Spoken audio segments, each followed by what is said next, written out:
This is BBC Radio 4. Now, with some trepidation, it's time to say here's Katie Razzall with The Media Show. Hello. Today on The Media Show, we're celebrating a group of people with whom you'll be very familiar but may not know anything about. Hello everyone, I'm Jennifer Gay, one of the Children's Hour announcers. For the next few minutes, I'd like you to see some of the children's programmes. This is Channel 4, and guess what?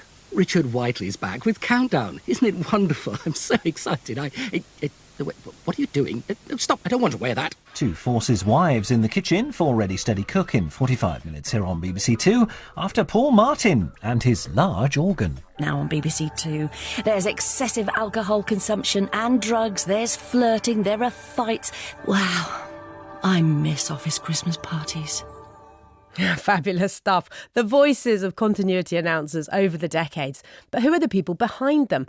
As we'll find out, there's a lot more to continuity announcers than talking between programmes. But what's their future? Are they set to go the same way as teletext? I'm joined by 5 towering figures whose dulcet tones resound in homes across the country. Duncan Newmarch is an announcer for BBC One and BBC Two. Andrea Fox works on ITV. Jeanna Gallagher announces for Channel 4 and Film 4. Jane Steele is an announcer and newsreader on BBC Radio 4. And David Allan was for many years a very recognisable voice on BBC One and Two. Welcome to you all, and thank you. It's such a treat to have you on the programme. I'd like to start by asking each of you, in one sentence, how would you sum up the role of a continuity announcer? David? Well, we were always told to be friendly, eloquent if possible, but not too familiar. That was the brief we got. So that's what I always like to think I was talking to one or two people gathered around the television set watching the programmes. A bit difficult sometimes when there's a huge audience watching it, but I think that was the role, more like a guide through the evening. A bit like an air stewardess, maybe. Settling people down, telling them what's going to happen, making them feel comfy, making people feel relaxed with the programmes, and hopefully they will enjoy them. Andrea, in a sentence? Yeah, I think as well as dealing with breaking news and schedule changes and all of that, we are that friend watching the telly with you, keeping you company, telling you what you might enjoy later, telling you what you might have missed. My husband, when I met him, had my voice recorded in his TV, introducing a show he'd recorded. And when I met his grandmother as well, bless her, she had dementia at the time, but she said the first thing she said to me was, "Haven't you got a lovely voice?" And she had Coronation Street blaring out of the TV in the corner. I thought, I've spoken to you thousands of times. So yeah, definitely, as David said, friend watching the telly with you, I think. Gina, is that how you see it? Yes, for sure. We're the friend that guides you to all the great telly, the things we think you're going to love, and we're also going to let you know if anything falls off air and breaks down, we're there beside you as well to guide you through it. Duncan? I agree with everybody, yeah. I think particularly in the last couple of years, we've been reminded too that lots of people watch TV alone. And in many cases, we can be one of the few people who are actually talking one-on-one to that person. So absolutely, friendship, warmth is the secret, if there is one. Jane, what's your secret? It's all about talking to people. And it's funny because it's anonymous. So we're just every man, every woman talking to every man and every woman. And I think with radio particularly, you're often aware that you might be talking to somebody when they're in bed even, and you're just the voice in their ear next to them on their head on the pillow. So, yeah. Well, talking on TV or radio for a living sounds like something a lot of people might want to try. Let's start with you, Gina, because did you always know you wanted to be a continuity announcer? Well, I think my family would probably say that I always wanted to talk and I loved the sound of my own voice, perhaps. They'd probably put it in terms like that. But yeah, I sort of fell into it really because I sort of wanted to do writing and I was sort of interested in creative writing, and I had done my degree in English literature and things like that. And I'd sort of gone off and done my master's and in film and, sort of I wanted to be a screenwriter, really. And I had to start as a runner, and I was making tea for people and things like that. And very often I would stand up and have to announce to a room full of about 200 people, audience members who were going in. And I'd tell them about, turning off their phones and things like that. And it was really good fun. And I think I was able to sort of give quite a lot of sort of serious kind of health and safety topics and deal with those quite quickly and quite succinctly and kind of with a little bit of fun. So people kind of said to me afterwards, you'd be good as a continuity announcer. Why don't you give it a go? So I was incredibly lucky. I did, and look at me now. Exactly. And David, I think you originally came from the theatre. How did Yeah. you end up in continuity? Yeah, it's a long story. I worked on pirate radio, then did a stint on TV continuity for Anglia Television, and then saw an advert in the stage for BBC Two announcers. And incredibly, I heard later they only had 20 applicants. Can you imagine what would happen now? Oh my goodness, thousands. 20 applicants. And I think I got the job there, mainly because I'd worked with Harold Pinter at the Arts Theatre, and he very kindly put in a reference for me. Yeah, I bet none of the other 19 had a reference from Harold Pinter. None of them have. I'm quite sure of that. And they gave me 3 or 4 weeks trial, and we took it from there. It was a long time before I was put on any permanent basis. You had to try out, because there was technical things to learn at the BBC. It totally floored me and a number of my colleagues. I had no idea when I went there that it wouldn't just be talking. Part of the day, considerable part of the day, all the output for the channel went through the continuity desk. So you had to line up the programmes, you had to cue in the programmes, you had to talk at the same time, fade them in and out. So super technical. Yeah, super technical. Nobody explained that before, but luckily I'd had this background in the theatre and it worked. But during the evening, there were network directors and things to help. But during the day, it was a solo effort to pull everything together. And it certainly sharpened the mind. I bet it did. Duncan, what skills these days do you need to be a good announcer? Presumably you're not, doing the technicals in quite the way that David was. It's changed back, I think, when David was there. There were a line of people in the production studio controlling the sound, controlling the vision, doing the timings. There are 2 of us now. So there's a continuity announcer on one side of the glass and then somebody who's responsible for everything else. From the announcer's point of view, for me personally, I think warmth, which we've already touched on, is a big thing, but also creativity. Lots of people who come into the building, although we haven't had a visitor for a few years now, well, they'll say a number of things. A, you don't look anything like you sound. Second, wow, you're live. And then the third thing is, but what do you do all this time? You only talk for 10 seconds. This is the job that I want. And of course, the fact is that for any programme, if you take, for example, the line of duty final, an announcer doesn't just say, and now on BBC One, here's the line of duty final. From 24 hours before, we'll be starting to say, it's this time tomorrow, early in the morning. Here's a show that's on later today. It's on in an hour. It's on next. And each of those needs a different line. So you need creativity, particularly to introduce and talk about some of the shows that are on every day, like Bargain Hunt and Escape to the Country, which are very similar. But each programme will have one special thing that sets it apart, and it's down to you to find a new way to introduce that programme. Right, well, Jane, you are the only radio announcer on our panel, but you've also worked in TV for Channel 4. Yeah. How does TV and radio differ in your job? Well, I think radio is a lot more intimate because in a television studio, when you're doing television continuity, you have the network directors and people outside directing you, and you run your scripts past a team to check everything you say.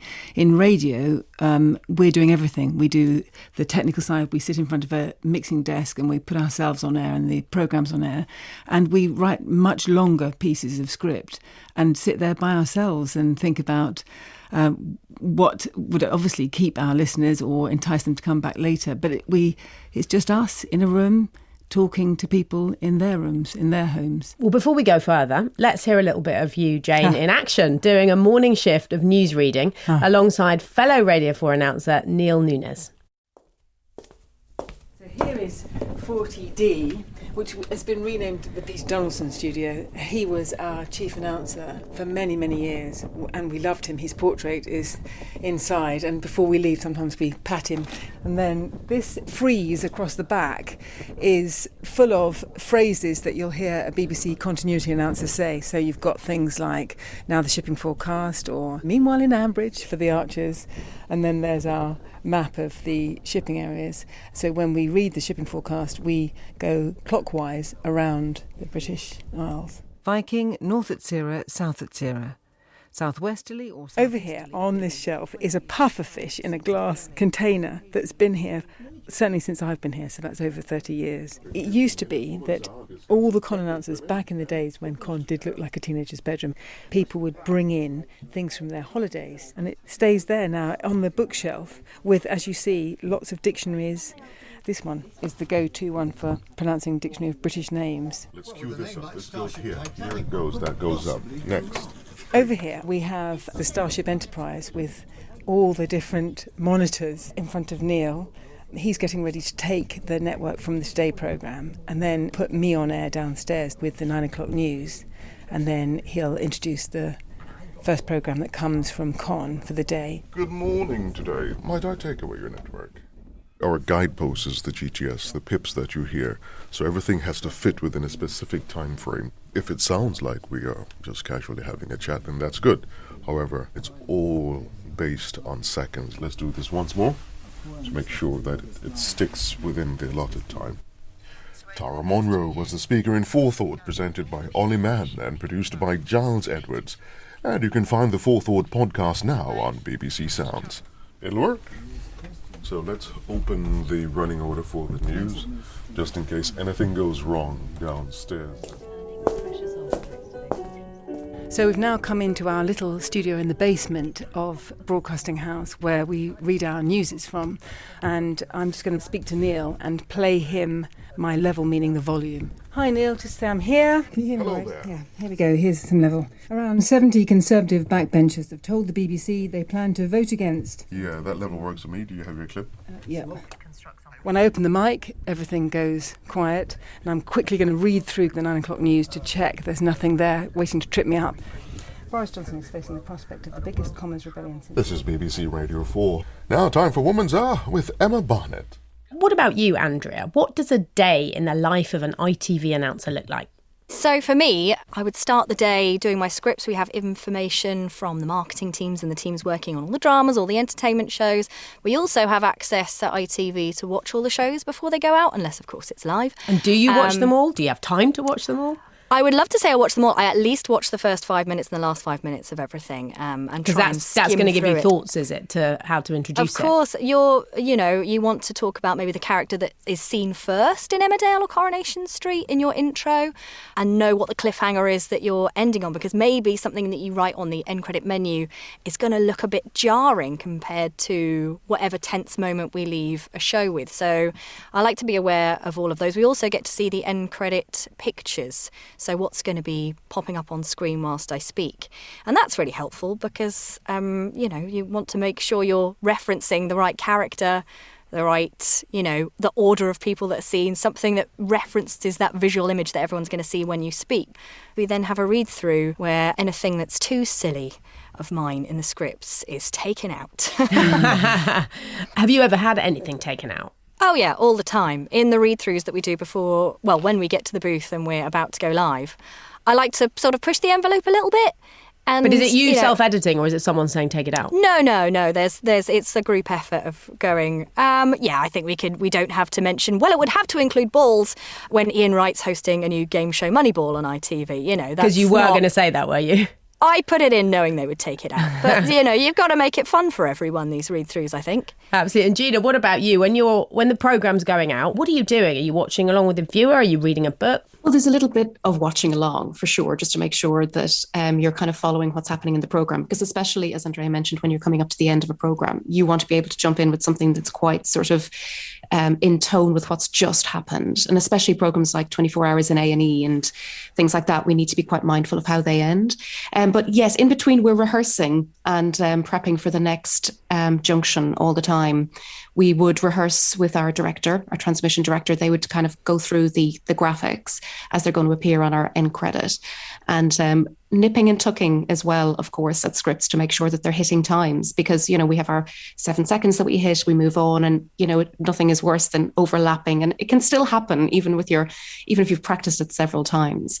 But that's kind of what we're doing, is we're constantly prepping for that next junction in between the programmes, and making the odd cup of tea, of course. But for the most part, it's prepping. Fair enough. Tea is important, always important. Duncan, how do you keep your writing fresh? You were saying about, how it's the same programmes, you're trying to, advertise them, before, after.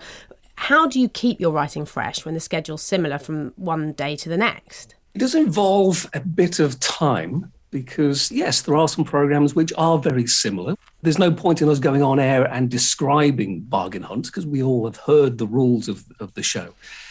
So for me, yes, when I arrive to do an early morning shift and I've introduced breakfast at 6 o'clock, I've got 3 hours now to write all of the introductions for that morning. So to introduce Bargain Hunt and to find a different line means sitting down, watching certainly the first few minutes, if not a bit more. And then just something will pop into your mind. You'll see something, go, yes, okay. And that's the way of doing it. You have to invest the time and keep on going until you find the line that's going to work. And you talk about creativity. I believe you once recorded an introduction to Doctor Who, which included the voice of one of the Cybermen. This is BBC One, and what on?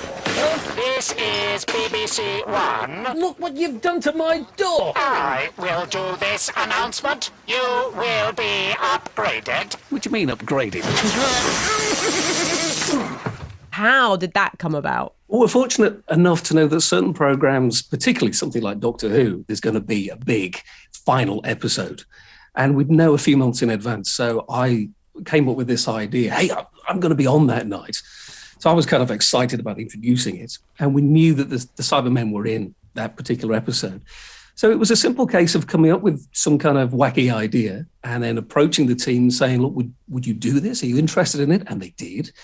And in that case, that particular clip, we had the Cyberman voice delivered to us. So I was reacting to this pre-recorded sound with the door smash sound effect in. And that's how magic is made. Yeah, and thank goodness there aren't cameras in the booths with us because, yes, I'm literally reacting and pretending the doctor, and I'm on my own and look a complete idiot. So it's about being an actor as well as, everything else. David, were you able to get creative like that with your scripts? I don't think we'd have got away with that. No, we were allowed a certain amount of creativity. There was a strong team of editors and sub-editors who were checking everything you said. But on BBC Two, you certainly had a leeway. You were encouraged to maybe make a quick comment about a programme or when it finished something, if you'd enjoyed it, said you enjoyed it. And the marvellous thing on BBC Two was the close down, where we have total free rein to close down how we like. Some people close down with a poem. I chose a piece of music to end the evening on BBC Two. I'm heading now for the side roads of Shepherd's Bush, so on behalf of all of us here working on the BBC Two at the Television Centre in London tonight, it just remains for me, David Allan, to thank you for your company and to wish you a very good night. Hope you'll be with us later on. Good night. It was a very nice touch. So we did have a certain amount of control, but not too much. There was a strong team there checking everything you did, so you couldn't get away with too much. When I first started at Radio 4, we were told we could be ourselves at close down and just speak off script, as it were. And I remember saying, that's your lot. And I got a letter of complaint from somebody who wrote in and said, I expect you to say goodnight in a polite and genteel manner. They had a and point, instead, maybe. we had this woman the other night who's finished with, that's your lot. So you've never done that again? No, never. Oh, yeah, I never quite said that, but that's lovely. That's your lot. Jeanna, Andrea, have you ever got creative with any of your scripts in that kind of way? What's the most fun you've had? Like Duncan was saying earlier, when you have to introduce a show that maybe you've introduced thousands of times, I think that's where the creativity comes in, because you do have to maybe work a little bit harder than those big shows. Addams Family recently we had on at Halloween, so I just started with da-da-da-dum. And You've got to then be able went to sing on. as well as act and speak. My goodness, it's getting even more technical. Any opportunity to sing, Katie. And Jeanna, what about you? I think you once recorded a trail while juggling, is that right? Yes, I did. That was for Taskmaster, because everybody kind of associates Taskmaster with fun and kind of crazy like things. So I was practicing juggling, and which again, as Duncan said, you just have to pretend, really. I was juggling pineapples actually, and had to pretend that one fell on my head as well, which I really got into it there. I was really, really performing it. Taskmaster is tonight at 9. I'm telling you this while balancing a ball on my nose. We've always done bits and pieces. One of my colleagues, Pete Nottage, is a bit of a whiz with all of our technical things. So he's done a great intro for Humans, which was kind of a drama that we had on some years ago. And yeah, he's great for doing those kind of things. And Beth had come up with this idea, another one of my colleagues, she came up with this idea for the kids interrupting us, because all of us were obviously kind of working at home during lockdown. The Secret Life of 4 and 5-year-olds.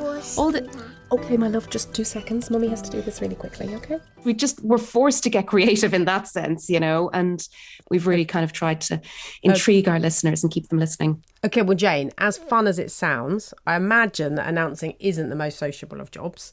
If you have to do the graveyard shift at Radio 4 late evening on Christmas Day, does that mean you have drawn the shortest of short straws? Well, it's notoriously the one that's most difficult to the staff, though the late shifts on Christmas Day, because people don't mind so much coming in and then being able to go home and see their friends and family.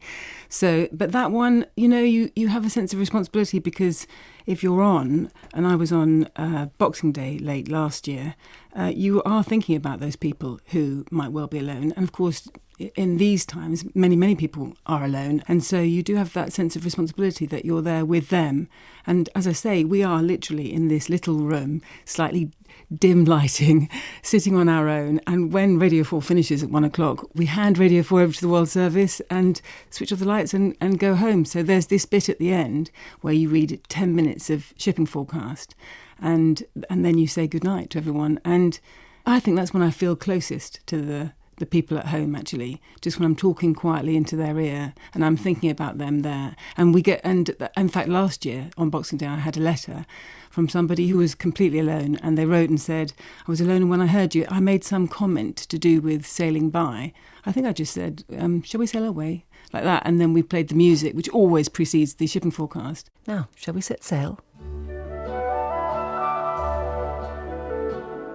This man wrote in and said, I was listening and thank you, and it took me back to my childhood and I was transported, and it was a really lovely way to end Christmas. What does that mean to you? It's fantastic, actually, because when I was younger I thought saying the things between the programmes, being an invisible presence, I didn't think it was that important until you realise you get a letter and then you know how important it is. This is Jane Steele wishing you a restful night. During the pandemic, it's felt so important to be there in continuity so that people can see there is some semblance of normal life going on. We can still make you smile. There'll still be comedy. There'll still be music. There'll still be us here talking to you. And in news, of course, never have I felt it's the responsibility of having the information and people desperately wanting to be informed and kept up to date. It's felt like a really special job this last 2 years, because, I think about those announcers that came in, newsreaders and announcers during the war, and did exactly that. And I never thought that would be the case now, that it would ever be that important again. And suddenly it was. And it was really important for us to keep on coming in, even though London was silent and the streets were empty. And we'd walk up to Broadcasting House, and Broadcasting House was empty, like ghostly. And you know that people at home depend on it. Absolutely. And Duncan, talking of depressingly of COVID and of Christmas, in 2020, your introduction to the final of Strictly Come Dancing went viral on Twitter, and that's presumably because it came moments after the Prime Minister Boris Johnson announced that large gatherings over Christmas wouldn't be possible due to coronavirus. Let's hear a clip. Now, with repetitive flashing images in a year that's kept us apart, whether you're watching in Tyne and Wear, Devon, Berkshire or Lincolnshire, we're all watching BBC One together. Duncan, tell us about that. Were you surprised by the reaction you got? I remember being in the kitchen. It was a week before the final, and I'd already introduced a number of Strictly finals before, thinking, what am I going to say this time that I haven't said before? And came up with this idea and thought, OK, yeah, that's going to work. Wrote it down, piece of a Post-it note. Fantastic. So I was sat in the booth on the Saturday, and that's when, of course, the Prime Minister announced that Christmas wasn't going to be the Christmas we'd all hoped for. And this line, which up until then had been a perfect introduction, suddenly now seemed to be completely unusable. So looking up, thinking, OK, I've got about 45 minutes here to rewrite this. That's when the creativity comes in, and you have to have another idea. There's always got to be a second idea. So thinking, well, most of the country can't be together this Christmas, but we are all watching TV, so it seemed to make sense that wherever you were, even if you were hundreds of miles apart, we were still doing this one thing at the same time. So the line went out and it got a nice reaction, and it worked. David, I saw you nodding there. I mean, you presumably, through your illustrious career and, back in the 80s and 90s, were presumably broadcasting to some huge audiences. Were you on shift for any of the sort of big TV moments, presumably not quite as big as the Prime Minister cancelling Christmas? Well, I was on when the man stepped on the moon for the first time. OK, as big. I take it back. Goodness. I can't think of anything terribly clever, I said, into it, but it was just being there was wonderful. You didn't say one step for mankind. Oh, no, that was someone else. No. I can't think I said anything terribly clever, but just being there was absolutely wonderful. And when BBC One went colour, I was on that night. I can't remember what I said then, something to do with colour. I'm sure, colourful evening ahead, something like this. But nothing quite as profound as Duncan there. That's a winner there. Well done. Absolutely amazing. We have heard already that things don't always run smoothly when you're a continuity announcer. Andrea, I think you had to deal with a technical issue when the semi-final of Britain's Got Talent came off air due to a storm in 2018. Let's hear how you responded. Well, apologies, but we do appear to be having some issues bringing you the live semi-final of Britain's Got Talent. We're working on them and we hope to return to the studio as soon as possible. You just sound so amazingly calm, but what was going on in your head at that point? I wasn't super calm, but you have to sort of fake it till you make it in those positions. The panic is really happening in your headphones because it's not my job to fix it. I don't even know what's gone wrong at that point. On ITV, we have sort of 4 kind of rules, like always apologise, always say we're trying to work on the issue, keep talking, basically, and never promise that you're going to go back to the show, because at that point we don't know what the issue is. Maybe we will have to go to a standby, maybe we'll have to go to a filler for a bit, which I think we did that night. And thankfully, I think we only missed about 6 minutes of the show, so an ad break and some judges' comments. So I think we still came off air on time. Good work. Good work. I mean, David, you must have dealt with your fair share of technical breakdowns back when shows were all on videotape. Well, you had to rely, you could always place a bet that something would go wrong in the evening, certainly on BBC Two. Some minor hitch, so you really had to keep glued to the screen. And the secret really was to get involved in the programme. So when it broke at a certain point, you could pick up, as the viewer might say, what a place to end, just as we were about to find out so-and-so. And the secret after that was to tell them exactly what was happening. If you could, technically, if the tape's broken, the telecine is split or something. People love going behind the scenes, don't they? They love to know what's... And I was helped by the network directors who were always cool and calm and collected, who were feeding me the information. And then we had a series of slides ready to put up if it was a long break, and suitable music. We had a lot of music on vinyl, of course, but the music was key to the... And sometimes the breakdowns were quite pleasant because you'd have nice slides, nice piece of music, quite a little relaxing break in the programme. Relaxing, yes, time for a cup of tea, that sort of thing. It certainly kept you on your toes. I bet it did. And of course, it isn't just the tech that can go wrong. I'm sure you've all had the odd slip of the tongue. Oh, Jane, yes. care to share anything? I have had various things go wrong, obviously, as we all have over time. I was thinking about various technical things. Only recently, my computer screen froze and I was about to read the news, and I was sitting in continuity, and I had to do the continuity and the news, which we do sometimes, and I couldn't see the news. So I was coming up to 2 minutes of news with no news, and I couldn't make the printer work. Like everything goes when stressful. And there was one of the other announcers, Alan Smith, was next door recording something for 4 Extra, and I ran up and hammered on the glass between the two studios. Of course, it's soundproof glass, so I don't know what I was doing because he's not going to hear. He couldn't see me. But my vigorous movement, he was alerted to my vigorous movement. He said, and I mouthed at him, "Help me!" Right? And he looked at me and he said afterwards, we laughed a lot. Afterwards, he said, "I now know what it would look like, a woman in a glass tank that was filling with water." He said, "I now know what that would look like." And he came running in, and there was nothing he could do. And so I sat down and then had to force my voice into calm and finished. There was a play on, and I finished with, that was produced by, very, very calmly. And then it went up to the pips, and I could just see the computer screen had gone very faint. I could just see the top 3 paragraphs of the news, and I read them. And in my head, I was sort of shrieking in my head. And when I heard it afterwards, all you heard was this excessively calm, dead, almost expressionless robotic voice. That's talking, what you so, sound like when you're stressed. Ever introduce anyone wrong or? Oh, yes.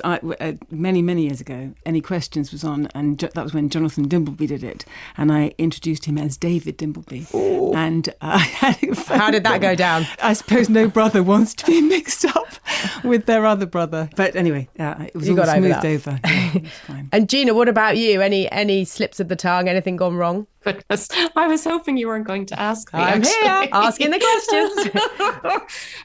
So this happened a good few years ago. I used to work for RTE in Ireland, the national broadcaster there. So I was on the kind of more youth-oriented channel, but we still had documentaries. So it was quite an interesting kind of documentary about geography and volcanoes. And I don't quite know what happened. Even to this day, I did get my P's and C's mixed up, and I introduced it as having a volcanic erection, which I don't even know. I can't believe I was saying that on radio. Oh my God. And I remember looking out through the glass and I thought, oh, I'm sure I've just thought that in my head. I didn't actually say it. And I could see my director had bent over and I thought, oh goodness, what are they doing? And then they kind of came up and I realized that they were laughing so hard. And I thought, oh yes, I didn't just think it, I said it. So I sat and waited for the phone calls to come in. But luckily, either nobody had noticed or nobody had taken the time to complain. And I managed to get away with it until now when I've told everybody about it. David, I was about to say any volcanic erections in your career. And then I thought, oh my goodness, that's why I definitely cannot be a continuity announcer, because that is not the appropriate way to say it. But any issues with your career, any slips of the tongue, David, that you can remember? I did the weather forecast and instead of missed, said pissed, which caused a great laugh. My colleague, wonderful colleague who's no longer with us, John Lever, made the headlines by calling Roy Jenkins Joy Renkins. And it made I think it's front page of the Daily Mirror, because it was during he was Chancellor of the Exchequer and it was the budget. And it said, Roy brings a little joy.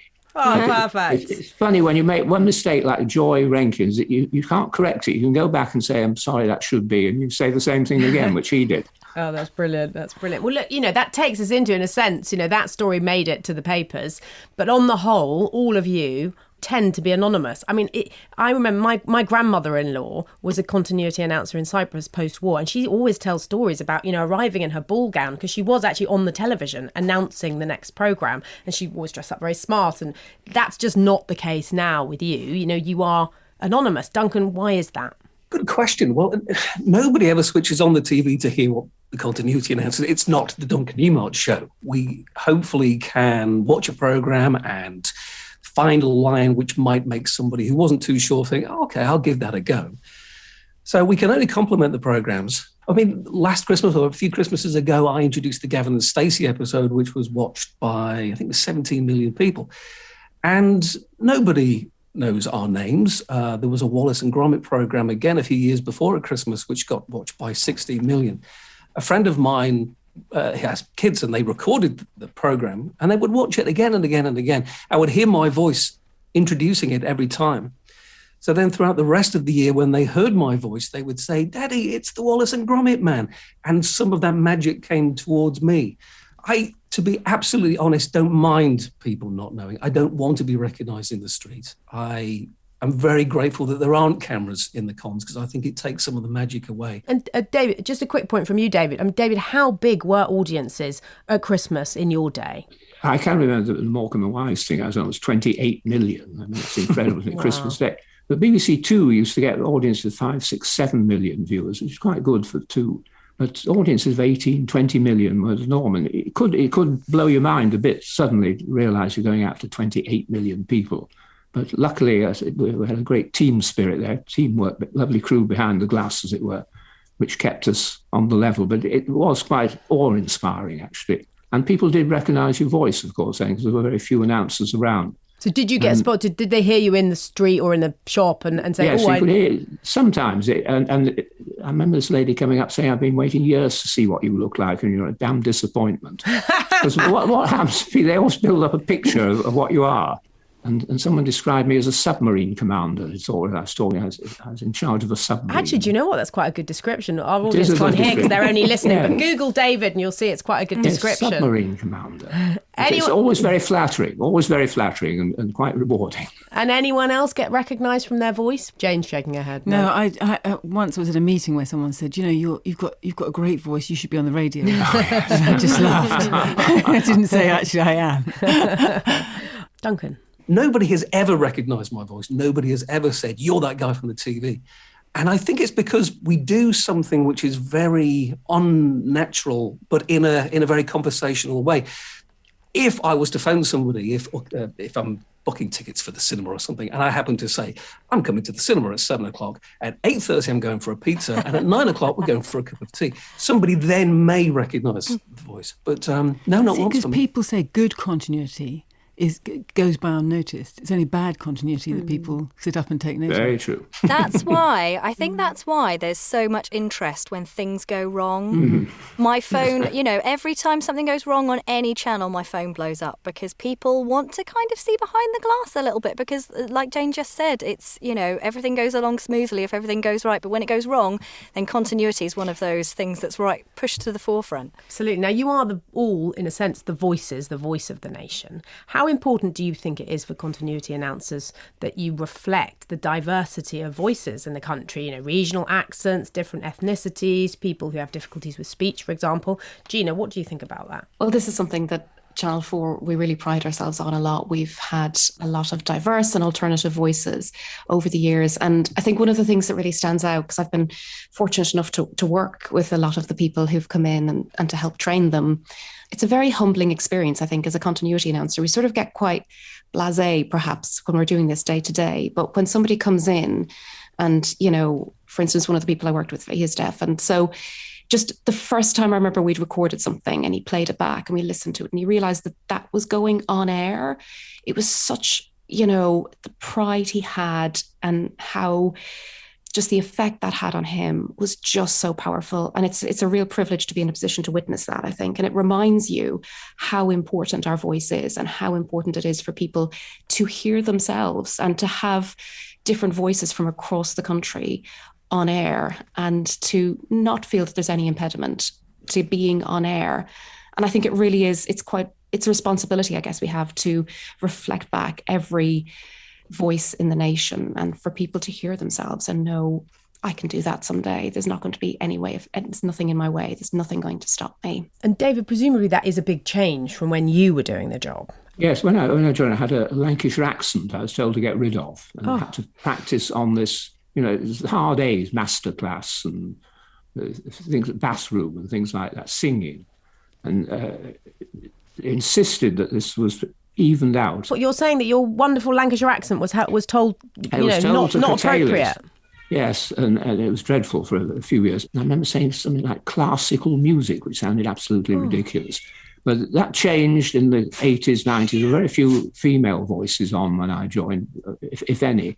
And that has all changed. It's all for the good because we're all going out to a wide variety of people. It's only right as a representative of the people who were listening and watching, I think. All for the good. But those were pretty difficult days. You stamped on with an accent and stamped on anything if it wasn't sounding BBC.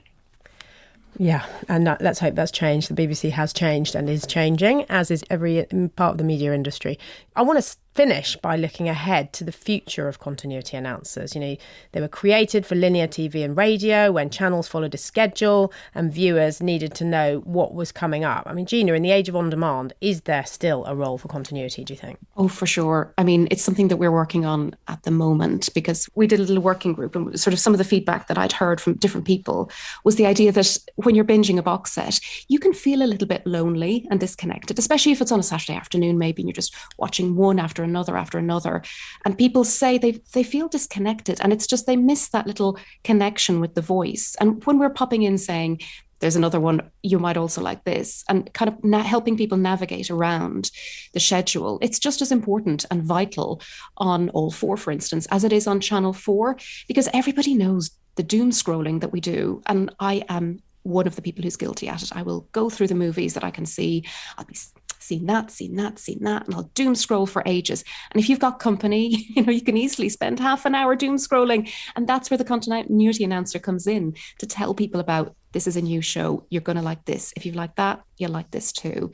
So Duncan, definitely, I think there's space. Duncan, do you feel that the role of the continuity announcer is on the way out? I mean, I'm wondering what Jeanna was saying. Could you have a continuity announcer at Netflix sort of saying, now binge watch another 5 episodes of The Crown, but don't do too many because, you've got to get up for school tomorrow. But if you want to watch more, that's fine. It's a difficult thing to answer because I was certainly a kid of the 80s who would wake up early on Saturday to go downstairs and watch Swap Shop and take my duvet down and just stay there the entire morning.